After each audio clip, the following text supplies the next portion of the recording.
ක්‍රීඩා පිටියේ අපේ වසා ඇති ඔපය ඉවත් කොට සත්‍ය දකිමු.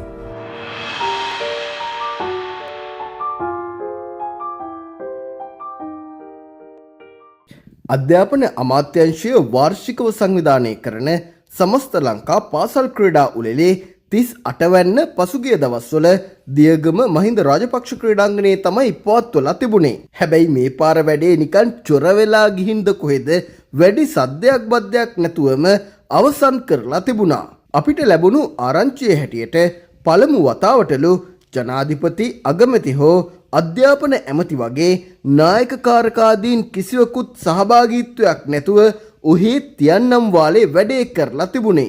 මීට පෙර පවත්වන ලද සමස්ත ලංකා පාසල් ක්‍රීඩා උළෙලවලට ක්‍රීඩා ඇමතිතුමා සහභාගී වෙලා තිබුණේ නැති නිසා එතුමා සහභාගී නොවීමේ කිසිම වරදක් නම් අපි දකින්නේ නැහැ. පසුගිය වසර කිහිපය තිස්සේම මේ ක්‍රීඩා උළෙලට පාසල් දරු දැරියන් 5000කට වැඩි පිරිසක් සහභාගී වෙලා තිබුණට මෙවර එය 3500ක්වත් සහභාගී වුණේ නැති පාසල් ක්‍රීඩා උළෙලක් බවට පත් වෙලා තිබුණා. හේතුව හොයන්න අපි ටිකක් වටේ කැරකිලා බැලුවා. වැඩේ කියන්නේ මෙපමණ කාලයක් දුර බැහැර ඉඳලා එන ළමයින්ට ගමනාගමන පහසුකම් වශයෙන් නොමිලේ දුම්රිය ගමන්වාර ප්‍රවේශපත් දීලා තිබුණට මේ පාර ඒකත් නවත්තලා අනවශ්‍ය නාස්තියක් කියලා හිතලා වෙන්න ඇති. සමාරම්භක උත්සවයට අධ්‍යාපන නියෝජ්‍ය ඇමතුමා සහභාගී වෙලා තිබුණට සමාප්ති උත්සවයට ඒ කිසිම කෙනෙක් සහභාගී වෙලත් නැහැ. නමුත් සමාරම්භක උත්සවයේ දවසේ අගමැතිතුමියගේ ආරක්ෂක නිලධාරීන් දියගම ඇවිල්ලා රාජකාරී පටන් අරගෙන තිබුණා. ඒ වෙලාවේ එතන එකම ජංජාලයයිලු. ඇතුලේ හිටපු අයට එළියට එන්න දීලා නැහැ. එළියේ හිටපු අයට ඇතුළට එන්න දීලා නැහැ. ජවුසන් නැටුවට අගමැතිතුමිය එදා ඇවිල්ලත් නැහැ. එදානේ අර ඇමති මාරුව කරලා තිබුණේ. අගමැතිතුමිය ඒකට සහභාගී වෙලා. මොක වුණත් වැඩේ ඉවර කරන්න ඕන හින්දා නිලධාරීන් වැඩේ ආරම්භ කරලා. ඒ වුණාට මොකද තරඟවලට ඉදිරිපත් වුණු දරුදැරියන්ගෙන් වෙනදාට දකින්න ලැබුණු විනය දකින්න ලැබුණේ නැහැ.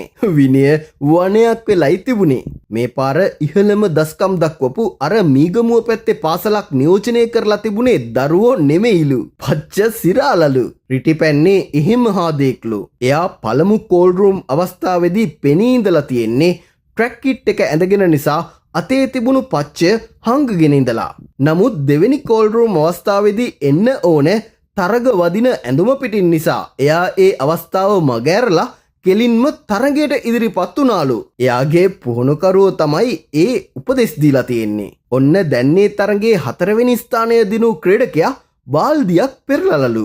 දෙවෙනි තුන්වෙනියනුත් එයාට සපෝට්ලු.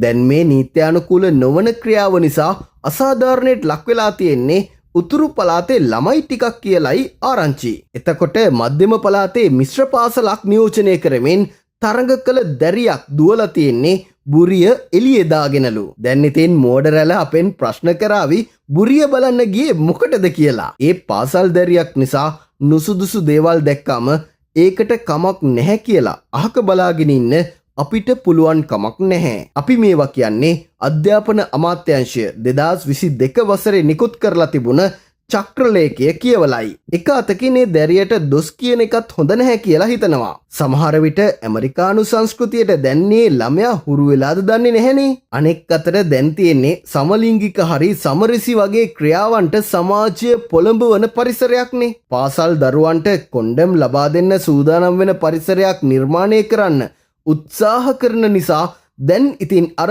චක්‍රලේඛ හොඳයි බුලත් විට ඔතන්න.